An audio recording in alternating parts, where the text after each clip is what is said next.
ప్రియమైనటువంటి సువర్తమానం రేడియో శ్రోతలకు ప్రభువైన యేసుక్రీస్తు నామములో వందనాలు. Praise the Lord. ప్రియులారా, మీరందరూ ప్రభువులో ఆనందిస్తున్నారని తలస్తుంటున్నాను. ప్రభువు మనల్ని ప్రేమిస్తూ తన యొక్క వాక్యం ద్వారా, వాక్యం అనే మన్నా ద్వారా మనల్ని పోషిస్తూ ఇంతవరకు నడిపించినాడు. అదేవిధంగా ఆయన పిల్లలంగా మనము ఆయన యొక్క మన్నాను, ఆయన మనకి వడ్డిస్తున్నటువంటి మన్నాను భుజిస్తూ ఆయన సేవ చేయాల్సినటువంటి బాధ్యత మన మీద ఉంది. అంటే ఆయనను ప్రకటించాలి. ఆయన మనతో మాట్లాడిన మాటల్ని వేరే వాళ్ళతో పంచుకోవాలి. ఆయన కొరకు సాక్షులుగా ఉండాలి. ఆయన మనకిచ్చిన భారాన్ని బట్టి వేరే ఒకరి గురించి మనం ప్రార్థన చేయాలి. అనేక మంది ప్రభుని తెలుసుకున్నట్లుగా మనం వారి విషయమై భారం కలిగి ప్రార్థించాలి. ప్రభు కోరుకుంటూ ఉన్నాడు. ఈ సమయంలో ఎంతోమంది ఈ యొక్క లేఖన భాగాలని వినటానికి సిద్ధంగా ఉన్నారు. వారందరూ కూడా ప్రభుని గుర్తిరిగిన వారుగా, అంటే ప్రభుకి హృదయం ఇచ్చిన వారుగా ఉండాలని ప్రభు కోరుకుంటున్నాడు. ప్రభుకి హృదయం ఇవ్వటం అంటే ఆయన నోటితో ఒప్పుకోవాలి, హృదయమందు విశ్వసించాలి. అంటే ఆయన మన కొరకై ఈ లోకానికి వచ్చాడు, శ్రమలు అనుభవించాడు, సమాధి చేయబడినాడు, 3వ దినాన్ని లేచినాడు. ఇవన్నీ కూడా ఆయన మన పాపముల నిమిత్తమై చేసినాడు అని గుర్తెరిగి ఆయనను ప్రభు అని నోటితో ఒప్పుకొని హృదయమందు విశ్వసించాలి. ఆ విధంగా చేయటం ద్వారా మనము ప్రభు యొక్క పిల్లలుగా, ప్రభు యొక్క కుమారులుగా పిలువబడిన వారంగా ఉంటాం. ఈ సమయంలో మనము లేఖన భాగాల్లోనికి ప్రవేశించడానికి ముందు చిన్న ప్రార్థన ద్వారా ప్రభు యొక్క సహాయాన్ని కోరుకుందాం. ఎందుకంటే ప్రభు తన ఆత్మ ద్వారా మనతో మాట్లాడకపోతే, మనకు తన యొక్క లేఖన భాగాల్ని వివరించకపోతే మనం అర్థం చేసుకోలేం. ఇది మన యొక్క చదువులకు సంబంధించినటువంటి పుస్తకం కాదు. కానీ ఈ యొక్క పుస్తకం, ఈ యొక్క బుక్, ఈ యొక్క బైబిల్, ఈ యొక్క పవిత్ర గ్రంథాన్ని అర్థం చేసుకోవాలంటే పరిశుద్ధాత్మ సహాయం కావాలి. పరిశుద్ధాత్ముడు మనకి బోధిస్తాడు. అక్కడ కాలేజీల్లో, స్కూల్స్లో ఏ విధంగా టీచర్స్ బోధిస్తారో ఆ విధంగా పరిశుద్ధాత్మ దేవుడు మనకు బోధిస్తాడు. ఆయన ఆ విధంగా బోధిస్తేనే మనకు అర్థమవుతుంది. ఆ విధంగా బోధించినప్పుడే మనము ఆత్మీయ సత్యాలను గుర్తెరగలుగుతాము. ఆ విధంగా మన యొక్క ప్రాణాత్మ దేహాలను బలం పొందగలుగుతాం. ప్రాణాత్మ దేహాలకు బలం కలుగుతుంది. ప్రాణాత్మ దేహములు శ్రేధ తీరుతాయి. సో ఆ విధంగా మనము ఈ యొక్క లేఖన భాగాల్ని ధ్యానిద్దాం. కృపగల దేవా, నమ్మకమైన తండ్రి, మీ యొక్క మెల్లని స్వరం, మధుర స్వరం మాకు వినిపించండి. వినగలిగే చెవుల్ని, గ్రహించగల హృదయాన్ని ఇవ్వండి. ఈ సమయంలో మీ సన్నిధిలో మేము చేరుంటుండగా మీ యొక్క మెల్లని స్వరం మాకు వినిపించండి. మీరు మాట్లాడే దేవుడవు. మీ యొక్క ఉన్నత ఉద్దేశాలు గొప్పవి. మా ఎడ్ల మీరు కలిగి ఉన్న ప్రణాళికలు అమోఘమైనవి. ప్రభువా, నాయన, జగతికి పునాది వేయబడకముందే మీరు మా ఎడ్ల గొప్ప ప్రణాళిక కలిగినారు. మీరు దేవదూతల కంటే ఉన్నతమైన వారు.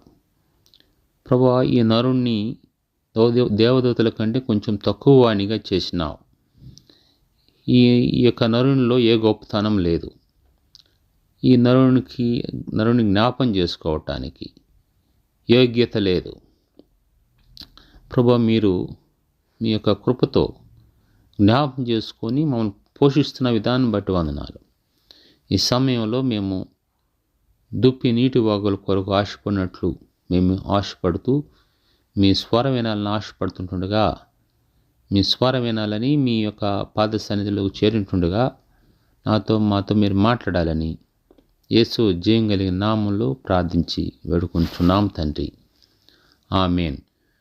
ప్రియులారా, ఈ సమయంలో మనము ఆదికాండము 1వ అధ్యాయము 28వ వచనం నుంచి, book of Genesis chapter 1 verse 28, ఆదికాండము 1వ అధ్యాయము 28వ వచనం నుంచి మనం కొన్ని తలంపులు చూద్దాం. దేవుడు వారిని ఆశీర్వదించెను. ఎట్లనగా, మీరు ఫలించి అభివృద్ధి పొంది విస్తరించి భూమిని నిండించి దాన్ని లోబర్చుకొనుడి. సముద్రపు చేపలను, ఆకాశ పక్షులను, భూమి మీద ప్రాకు ప్రతి జీవిని ఏలుడని దేవుడు వారితో చెప్పెను. ఇప్పుడు ప్రభువారు వారిని ఆశీర్వదించాడంట. వారందరినీ ఆశీర్వదించాడు. ఆ సమస్త సృష్టిని దేవుడు ఆశీర్వదించాడు. నరుని ఆశీర్వదించాడు. ఆదాము వాళ్ళని ఆశీర్వదించాడు. వారికి చెప్పిన మాట ఏంటంటే దేవుడు వారిని ఆశీర్వదించెను. ప్రభు మొట్టమొదటిగా చేసిన పని ఏంటంటే సృష్టి అంతా అయిపోయిన తర్వాత, ఆదాము సృష్టించిన తర్వాత దేవుడు ఆదాములను ఆశీర్వదించాడు. ఆశీర్వదించి ఈ విధంగా అంటున్నాడు, మీరు ఫలించి అభివృద్ధి పొంది విస్తరించుడి. ప్రభు చెప్పిన మాట. ప్రభు ఆశీర్వదించాడు. ఆశీర్వదించిన దేవుడు వారితో ఏమంటున్నాడంటే మీరు ఫలించండి, బీ ఫ్రూట్ఫుల్ అన్నాడు. మీరు ఫలించి అభివృద్ధి పొంది విస్తరించండి. మీరు ఫలించండి, అభివృద్ధి పొందండి. మల్టిప్లై కమ్మన్నాడు. తర్వాత రిప్లెనిష్ అంటే విస్తరించమన్నాడు. ఫలించండి, అభివృద్ధి పొందండి, విస్తరించండి. ఆ విధంగా మీరు భూమిని నింపాలి అని ఆదాము అవ్వలకి సెలవిచ్చినాడు ప్రభువారు. అంత మాత్రమే కాకుండా ఈ యొక్క భూమి మీద ప్రాకు ప్రతి జీవి మీద, తన సృష్టి మీద ప్రభువు వారికి అధికారం ఇచ్చాడు. సో వారు ఆ భూమి మీద ఉన్న ప్రతి దాన్ని కూడా పరిపాలించాలి అని ప్రభు కోరుకున్నాడు. సో ఆ విధంగా అంటే ప్రభు తన పిల్లలు ఈ యొక్క సృష్టిని పరిపాలించాలి అని కోరుకున్నాడు. అంటే దురదృష్టవశాత్తు ఏం జరుగుతుందంటే సృష్టిని పరిపాలించడానికి బదులు సృష్టి ద్వారా పరిపాలించబడుతున్నారు. ఇప్పుడు సృష్టికర్త అయినటువంటి దేవుణ్ణి వెంబడించాల్సినటువంటి ప్రజలు సృష్టిని వెంబడిస్తున్నారు. సృష్టిలో ఉన్న వాటిని తీసుకొని తమకిష్టమైన రూపాలు చేసుకొని వాటిని పూజిస్తున్నారు. సృష్టిలో ఉన్నటువంటివి ఏదైనా కూడా అది నీ యొక్క ఆస్తి కావచ్చు, నీ ఉద్యోగం కావచ్చు, నీ వస్తువుల మీద కోరిక కావచ్చు, నీ విగ్రహాలు కావచ్చు, అది ఏదైనా కావచ్చు. ఏదైతే దేవునికి నీకు మధ్యలో అడ్డంగా ఉంటుందో అది సృష్టిలో భాగమే. దాని ద్వారా నువ్వు పరిపాలించబడుతున్నావు అని ప్రభు చలవిస్తున్నాడు. కాబట్టి ప్రభువు సృష్టిని పరిపాలించమన్నాడు. సృష్టిని ఆధీనంలో దాన్ని రెయిన్ చేయమన్నాడు. అయితే మనం ఏం చేస్తున్నాము అంటే సృష్టిలో ఉన్న వాటిని పూజిస్తూ అవి అనుకుంటున్నాయి, ఇట్లా చెప్తున్నాయి అని వాటి గురించి చెప్తూ సృష్టిని పూజిస్తున్నాం. దేవుడు సృష్టికర్త అయినటువంటి దేవుని మనం పూజించాలి. దేవుడు ఏం కోరుకుంటున్నాడంటే సృష్టికర్త అయినటువంటి ఆయన్ని పూజించాలని కోరుకుంటున్నాడని, కానీ సృష్టిని కాదు. సృష్టిని మనం పరిపాలించాలి, అది ప్రభు కోరుకుంటుంది. ఆయన రూపంలో ఆయన పోలుకు చేసినప్పుడు ఆయన ఏ విధంగా సమస్తం మీద అధికారం కలిగినవాడు, తన పిల్లలుగా మనం కూడా ఆ అధికారము కలిగి ఉండాలని ప్రభువు కోరుకుంటూ ఉన్నాడు. ఈ సమయంలో 31వ వచనంలో చూసినట్లయితే వర్స్ 31, 31లో చూసినట్లయితే దేవుడు తాను చేసినది యావత్తును చూసినప్పుడు అది చాలా మంచిదిగా నుండెను. అస్తమయమును ఉదయమును కల్లుగా 6వ దినమాయను. ఈ 1వ అధ్యాయం 31వ వచనంలో తాను చేసినది యావత్తును చూశాడంట. అంటే ఈ సృష్టిని మొత్తము సృజించిన తర్వాత ఆకాశము, భూమి, సముద్రం అన్నిటిని చూసిన తర్వాత తను యావత్తును చూసినప్పుడు ఏదో సగం చూశాడు, ఏదో కొంత పర్సెంటేజ్ చూశాడు, కొంత శాతం చూశాడు, లేకుంటే 60 70 లేకుంటే ఎంత చూశాడు అది కాదు. కానీ యావత్తు 100% ఆయన చేసిన ప్రతి దాన్ని కూడా చూశాడు. యావత్తును చూసినప్పుడు అది చాలా మంచిదిగా ఉందంట. ప్రభువు చూసినప్పుడు మంచిదిగా ఉంది. ప్రభువు చూసి మంచిదిగా ఉంది అన్నాడంటే దాంట్లో ఇంకే లోపం లేదని. మనము ఒకవేళ ఏదైనా చేసామనంటే దానికి ఎన్నో లోపాలు ఉంటాయి. సో మనం పూర్తి చేయకపోవచ్చు. మొట్టమొదటిగా మన నుంచి జరిగేది ఏంటంటే మనము చేయాలనుకున్నది పూర్తి చేయలేము. ఒకళ్ళు చేసినా కొద్దిగా చేస్తాము. అది మళ్ళా కొంత మధ్యలో ఇంకో దానికి వెళ్ళిపోతాం. అది పూర్తి చేయలేము. ఒకవేళ అనేకమైన అడ్డంకుల తర్వాత ఎంతో ఆలస్యం అయిన తర్వాత ఒకవేళ మనం పూర్తి చేసినా దానిలో ఎన్నో ఒడిదుడుకులు ఉంటాయి, ఎన్నో తగ్గింపులు ఉంటాయి. కాబట్టి మనిషి చేసినప్పుడు అన్ని లోపాలు ఉంటాయి. కొన్నిసార్లు ఎందుకు చేశానబ్బా దీన్ని మనం ఇంకో విధంగా చేస్తే బాగుంటుంది కదా, ఇట్లా చేస్తే బాగుంటుంది కదా అని అనిపిస్తుంది. సో అయితే దీన్ని అంటే మన చిన్న వస్తువులు చేసినప్పుడే మనకు అట్లా అనిపిస్తుంది. అవి కూడా ఎన్నో లోపాలతో ఉంటాయి. కొన్నిసార్లు అయితే సరి కుదరలేదని తీసేస్తాం. పొరపాటు అయిపోయింది, ఎంతో నష్టం అయిపోయింది అని ఎన్నో విధాలుగా బాధపడతాం.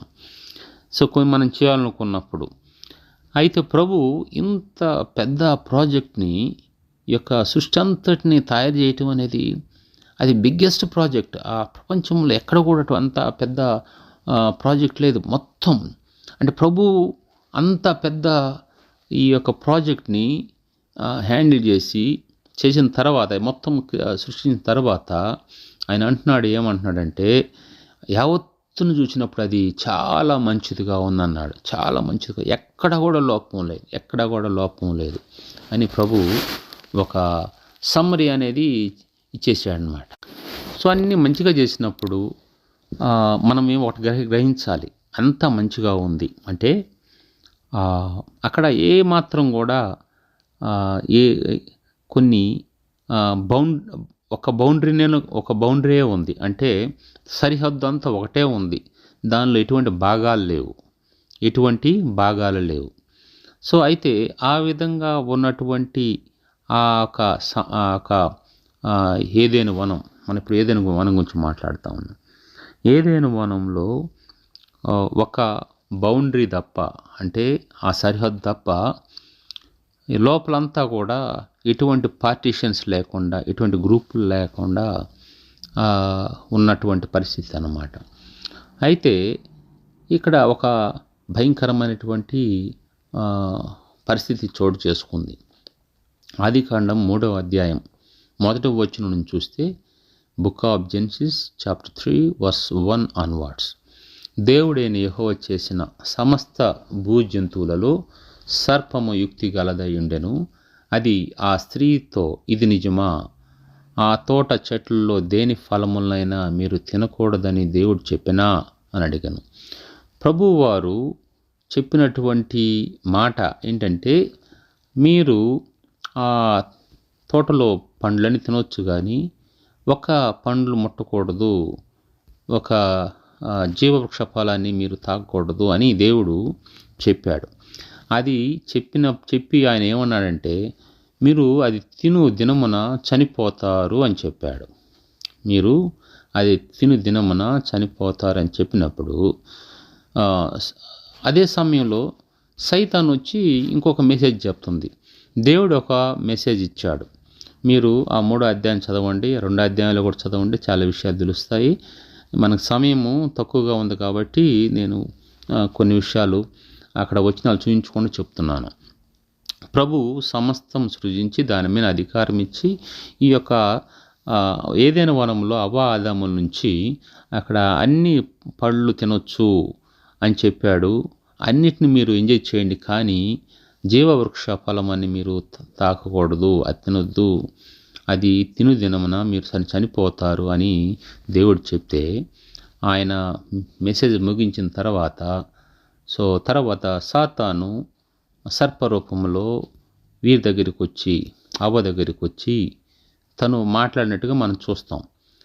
ఆ వచనం ఇక్కడ 3వ అధ్యాయం 1వ వచనంలో ఈ విధంగా సంభాషణ ప్రారంభమైంది. దేవుడైన యెహోవా చేసిన సమస్త జంతువుల్లో సర్పం యుక్తి కలిగి ఉన్నా అది ఆ స్త్రీతో, ఇది నిజమా? ఈ తోట చెట్లు దేని ఫలములైన మీరు తినకూడదని దేవుడు చెప్పినా అని అడిగాను. ఇప్పుడు దేవుడు చెప్పింది నిజం కాబట్టి ఇది నిజమా అనే అనుమానం అనేది తీసుకురావాల్సిన అవసరము లేదు. సో ఆ మాట అన్నప్పుడు సైతాన్ నుంచి ఒక చెప్పాల్సింది దేవుడు చెప్పింది నిజము, అవును ఆయన చెప్పింది నిజమని చెప్పాలి. అనుమానం చేయాల్సిన అవసరం లేదు. దేవుని ఒక వాక్యాన్ని ఎప్పుడైతే అనుమానించడం జరుగుతుందో అప్పుడు మన పతనం అనేది ప్రారంభమవుతుంది అనేది గుర్తెరగాలి. ఎప్పుడైతే దేవుని యొక్క వాక్యాన్ని మనము అశ్రద్ధ చేస్తామో అప్పుడు మన జీవితము విఫలత అనేది ప్రారంభమవుతుంది, మన జీవితము విఫలమవుతున్నది గుర్తెరగాలి. సో ఈ తోట చెట్టుల్లో దేని ఫలంనైనా మీరు తినకూడదని దేవుడు చెప్పినా అన్నాడు. అన్ని ఫలాలు తినమని చెప్పినప్పుడు తినకూడదని చెప్పిన ఫలంతో పనేంటి? 99% నువ్వు అదంతా ఉపయోగించుకో. ఈ 1% ఉన్నటువంటి ఈ యొక్క జ్ఞానం, జీవవృక్షం, బుద్ధి జ్ఞానం జీవవృక్ష ఫలాన్ని మీరు తాకవద్దని చెప్పినప్పుడు అది ఎందుకు దాని గురించి ఆలోచించాల్సి వచ్చిందంటే ఇది మనిషికున్న స్వభావం. అంటే ఏది చేయొద్దు అంటాడు అదే చేస్తాడు. అప్పటి నుంచే ప్రారంభమైంది. ఈ సైతాను కూడా దేవుడు తనకు చేసినటువంటి ఆ ఒక శిక్షణ, తనకు వేసినటువంటి ఆ శిక్ష వలన తను ఏ విధంగా అయినా కూడా దేవుని మీద ప్రతీకారం తీర్చుకోవాలన్న కాంక్షతో ఉన్నాడు. సో దేవుని మనకి ముందు తెలుసు కదా, దేవుడు తనతో ఉన్నటువంటి దూతల్లో ప్రధానమైన దూత లూసిఫర్కి ప్రభుని ఆరాధించడానికి అధికారం ఇచ్చాడు. ఆరాధన అంతా లూసిఫర్ నడిపించేవాడు.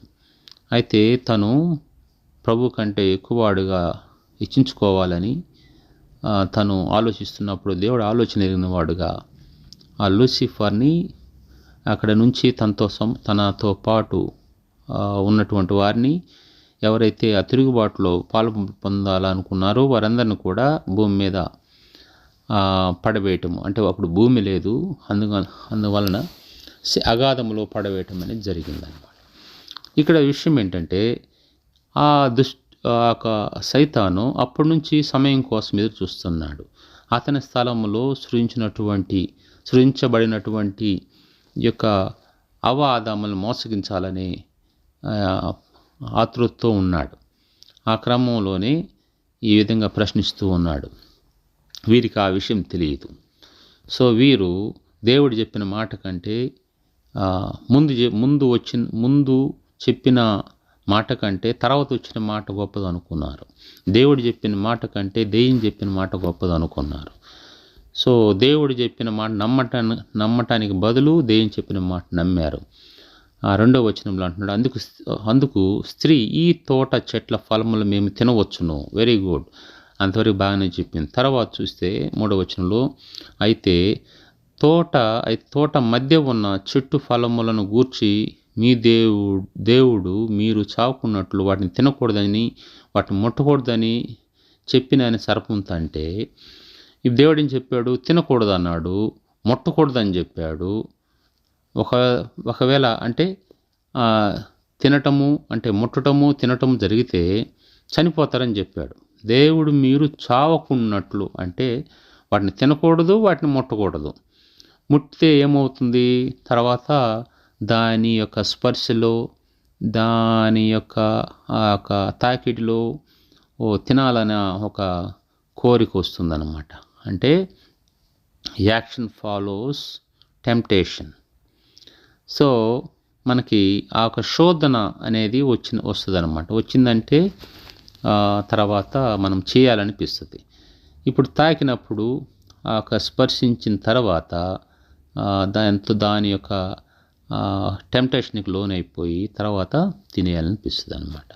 సో అట్లా చేయటం ద్వారా మీరు చనిపోతారని దేవుడు చెప్పినప్పుడు ఆ మాట అంతవరకు బాగానే చెప్పింది అవ్వ. 4వ వచనంలో అందుకు సర్పము మీరు చావనే చావరు. చూడు, దేవుడేమో చనిపోతారని చెప్పినప్పుడు సైతాను చావనే చావడ. ఇది ఇప్పుడు కూడా మన జీవితాల్లో మీరు చావనే చావరని సైతానుడు ఎప్పుడు కూడా దేవుని ఒక వాక్యానికి వ్యతిరేకంగా చెప్పేవాడుకుంటాడు. అంటే అక్కడ అవ్వ అవ్వ చెప్పినప్పుడు, దేవుడు చనిపోతాడని చెప్పినప్పుడు, దేవుడు మీరు తిన్నప్పుడు మీరు చనిపోతారని దేవుడు చెప్పినప్పుడు, తను మీరు చావనే చావరంటే ఇతను ఎవరి మాటకి విభేదిస్తున్నాడు? దేవుని మాటకు విభేదిస్తున్నాడు. దేవునికి వ్యతిరేకంగా మాట్లాడుతున్నాడు. దేవుడు ఎస్ అంటే వాడు నో అంటాడు.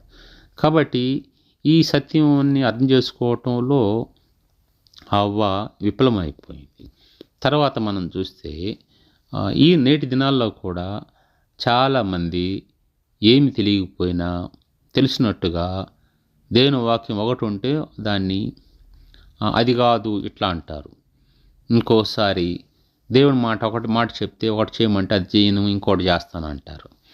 సో దేవుడు అది అక్కడికి వెళ్ళొద్దంటే అక్కడికి వెళ్తా అంటారు. అంటే మనిషి దేవునికి వ్యతిరేకంగా, మనిషి దేవునికి బాధ కలిగించే విధంగా దేవుని మాటకి అవిధేయుడిగా ప్రవర్తిస్తూ ఉన్నాడు. మనిషి ఎప్పుడు కూడా చేయొద్దన్నదే చేయటానికి ఇష్టపడతాడు. పిల్లలను చూడండి, అది తాకొద్దు, దానివైపు వెళ్ళొద్దు అని అంటే అదే చేస్తారు, దానివైపే వెళ్తారు. ఎంత ఉన్నా కూడా దాన్ని అంత పట్టించుకోరు. సో ఏదైతే అవసరం కాదో దాని దగ్గరికి వెళ్తారు. ఇది పుట్టుకతోనే వచ్చింది. మనం తల్లి గర్భం రూపించబడకముందు ఆ పాపం అనేది ఆ విధంగా సంక్రమించింది. సో ఈ యొక్క ఏదైనా వనంలో ప్రారంభమైంది ఆ పాపం, ఆ విత్తనము, అది అక్కడి నుంచి అందరికీ వస్తూ ఉంది. అందరిలో ఆ విత్తనం ఉంది, పాపం అనే విత్తనం ఉంది. అందువలన ప్రవర్తన కూడా అదే విధంగా ఉంటుందన్నమాట. అప్పుడు మీరు చావనే చావరని చెప్పినప్పుడు, లేదు దేవుడు చెప్పాడు అది కరెక్ట్ అని చెప్పాలి. ఒక చెప్పలేదు. అందుకని 5వ వచనంలో, ఏలయనగా మీరు వాటిని తిను దినమున మీ కన్నులు తెరవబడును, మీరు మంచి చెడ్లు ఎరిగిన వారై దేవదూతల వలె ఉందరనియు దేవునికి తెలియనని స్త్రీతో చెప్పగా. చూడు, దేవుని యొక్క వాక్యాన్ని వక్రీకరిస్తూ అనేక రకాలుగా తనని శోధిస్తూ తప్పుగా నడిపిస్తుంది ఈ యొక్క సైతాను. కాబట్టి మనం ఇక్కడ గమనించాల్సింది ఏంటంటే, నేటి దినాల్లో కూడా అనేక మంది దేవుని యొక్క మాట ఒక విధంగా ఉంటే దాన్ని మరొక విధంగా వక్రీకరించి దేవుని యొక్క వాక్యం అన్నట్టుగా చెప్తూ ఉంటారు. వారు ఇంకా ఎంతో అధికారం కలిగిన వారిలాగా చెప్తారు. అబద్ధం చెప్పినా కూడా, తప్పుగా చెప్పినా కూడా ఒరిజినల్ కంటే ఎక్కువగా విలువ ఉన్నట్టుగా, అంటే చాలా ఎఫెక్టివ్గా వాళ్ళు చెప్తూ ఉంటారు. ప్రియమైనటువంటి సహోదరుడు, సహోదరి, సత్యాన్ని మనం గమనించాలి. గట్టిగా అరిచి చెప్పినంత మాత్రాన, బల్లగుద్ది చెప్పినంత మాత్రాన, పౌరుషం చెప్పినంత మాత్రాన అది వాక్యం అనుకుంటే పొరపాటే. వారు ఏం చెప్తున్నారో లేఖన భాగాల్లో పరిశోధించి వాటిని చూసి మనం అర్థం చేసుకొని ఆ ప్రకారం నమ్మాలి. అందుకని దేవుని లేఖన భాగాలను ఎప్పుడు కూడా గుడ్డిగా నమ్మకూడదు. ఈ దినాల్లో తప్పుగా చెప్పేవారు ఎక్కువైపోయారు. దాన్ని అనేక విధాలుగా వక్రీకరించి చెప్పేవాళ్ళు ఎక్కువైపోయారు. వాక్యం యొక్క శక్తిని తగ్గించేవారుగా, వాక్యం యొక్క ప్రాధాన్యత తగ్గించే విధంగా ప్రవర్తిస్తూ ఉంటారు. వాక్యంలో ఉన్నటువంటి ఆ యొక్క శక్తి లేనట్టుగా చెప్పేవాళ్ళు ఉన్నారు. కాబట్టి అటువంటి వారి విషయంలో మనం జాగ్రత్తగా ఉండాలి. ఇక్కడ ఈ యొక్క స్త్రీకి అవ్వ చెప్పినప్పుడు వింటూ వచ్చిందన్నమాట. ఆ విధంగా అయిపోతారు, మీరు మీ కనులు తెరబడతాయి, మీరు దేవదూతల వైపే అవుతారంటే. సో ఎంతో ఆశపడిపోయింది. దేవదూతలు అప్పుడు ఎట్లా ఉన్నారు? వాళ్ళు ఏ విధంగా ఉన్నారు అప్పుడు? వారు ఎటువంటి పాపం లేకుండా ఎంతో అంటే వారు, మనం దానికి ఏం చెప్పాలంటే, వారు ఎంతో అమాయకంగా లేకుంటే ఒక నిష్కలంకంగా వాళ్ళు ఉన్న పరిస్థితులు అవి. అటువంటి పరిస్థితులు కాదు అనుకొని దేవదూత వలె అవుతారని అంటే ఆ మాటకి టెంప్ట్ అయిపోయి శోధింపబడి దేవదూత ఏమో కానీ దెయ్యాలైపోయారు. వారు పాపం చేసి దేవునితో ఉండాల్సినటువంటి ఆ ఒక గొప్ప ఆధిక్యతను కోల్పోయారు. ఆ తర్వాత మనం చూస్తే అక్కడ జరిగిన సంఘటనలు ఏంటంటే, వారు ఈ అధ్యాయం మీరు చదవండి. అక్కడ వారు చేసినట్టు ఆ పండు తిని, ఆ పండు తిని, సైతాను మాటలు విని పండు తిని ఆదాముకి ఇచ్చినట్లుగా మనం చూడవచ్చు. అక్కడ జరిగినటువంటి సంఘటన వలన వారిని దేవుడు ఆ ఒక ఏదైనా వనం నుంచి గెంటివేయటం జరిగిందన్నమాట. అక్కడ వారిని ఖాళీ చేయించాడు. ఆ యొక్క మీది ఇక్కడ ఇంక ఇంట్లో మీరు ఉండటానికి లేదు. ఈ యొక్క ఏదైనా వనం అనే ఒక అంతఃపురంలో, ఈ భవనంలో, లేకుంటే ఈ యొక్క రాజ్య దర్బారులో మీరు ఉండటానికి లేదు, మీరు వెళ్ళిపోండి అని వారిని తరిమేసినట్టుగా మనం చూస్తాం. ఇక్కడ వారు చేసిన పాపాన్ని బట్టి ఏం జరిగిందంటే 7వ వచనంలో, అప్పుడు వారిద్దరూ కన్నులు తెరవబడెను, వారు తాము దిగంబరులమని తెలుసుకొని అంజూరపు ఆకులు కుట్టి తమకు కచ్చరములుగా చేసుకొనిరి. వారికి ఎప్పుడైతే ఆ పండు తిన్నారో అప్పుడు వారికి ఏం తెలిసింది? దిగంబరులు అని తెలిసిందన్నమాట. అంజూరపు ఆకులతో కచ్చడలు అంటే ఆకుతో వాళ్ళు ఒక వస్త్రం చేసుకున్నారు, ఆకులతో అట్లాగా కప్పుకున్నారన్నమాట సిగ్గు. ఇప్పుడు వారు అటు చేయటం మళ్ళీ ప్రభు వచ్చినప్పుడు చల్లటి పూట ఆదామును అతని భార్య తోటలో సంచరించున్నప్పుడు దేవుడైన యెహోవా స్వరం విని దేవుడైన యెహోవా ఎదుటికి రాకుండా తోట చెట్ల మధ్య దాక్కొను. ప్రియులారా, ఇక్కడ జరిగిన సంఘటనలు చూడండి. వారు ఆ పండు తిన్నప్పుడు వారికి ఏం జరిగింది తెలుసా? సిగ్గు వచ్చేసింది, షేమ్ వచ్చేసింది. తర్వాత వారిలో అయ్యో దేవుడు చేద్దన పని చేసేమనే ఒక అపరాధ భావం అనేది చోటు చేసుకుంది. తద్వారా వారు ఏం చేశారంటే దాక్కున్నారు చెట్ల మధ్య. ప్రభువు పిలిచినప్పుడు వారు చెట్ల మధ్యలోకి వెళ్ళి దాక్కున్నారు. అంటే ఈ యొక్క భయం అనేది వచ్చేసింది. వారు పాపం చేయటం ద్వారా, ఆజ్ఞ అతిక్రమించడం ద్వారా వారిలో సిగ్గు వచ్చేసింది, అపరాధ భావం వచ్చేసింది, తర్వాత భయం వచ్చేసింది. ప్రియులారా, మనము దేవుని మాట వినకుండా ఉంటే మనం ఎంతో నష్టపోయే వారంగా ఉంటామని సత్యాన్ని గుర్తెరిగి, అంతవరకు అందరూ కలిసి ఉన్నటువంటి దేవుడు ఆదాములు కలిసి ఉన్నటువంటి స్థలము రెండుగా ఆ స్థలంలో పార్టీషన్ వచ్చేసింది. అంటే అంతకుముందు ఒకే బౌండరీతో ఉంది, ఒకే హద్దులో ఉంది ఏదైనా వనం. అయితే అక్కడ పాపం అనేది ప్రవేశించడం ద్వారా ఆ పాపం వలన వారిని అక్కడి నుంచి పంపివేయడం జరిగింది. దేవునికి మనిషికి మధ్య ఒక గ్యాప్ వచ్చేసింది అన్నమాట. ఈ సత్యాన్ని గుర్తెరిగి మనము దేవుని మాటలు వింటూ దేవుని వాక్యం మీద విశ్వాసం ఉంచుతూ మనం ఎక్కడ కూడా దేవుని వాక్యానికి వ్యతిరేకమైంది అంగీకరించకుండా దేవునితో మంచి సహవాసం కలిగి ఉండాలని ప్రభువు కోరుకున్నాడు. దేవుడి కొద్ది మాటలు దీవించి ఆశీర్వదించును గాక. జంగల్ తండ్రి వందనాలు, ప్రేమించిన వాక్య భాగాలను బట్టి వందనాలు. అనేక మంది మీ యొక్క స్వరం విని మీకు లోబడినట్లుగా సహాయపడాలని యేసు నామములో ప్రార్థించి వేడుకుంటున్నాను.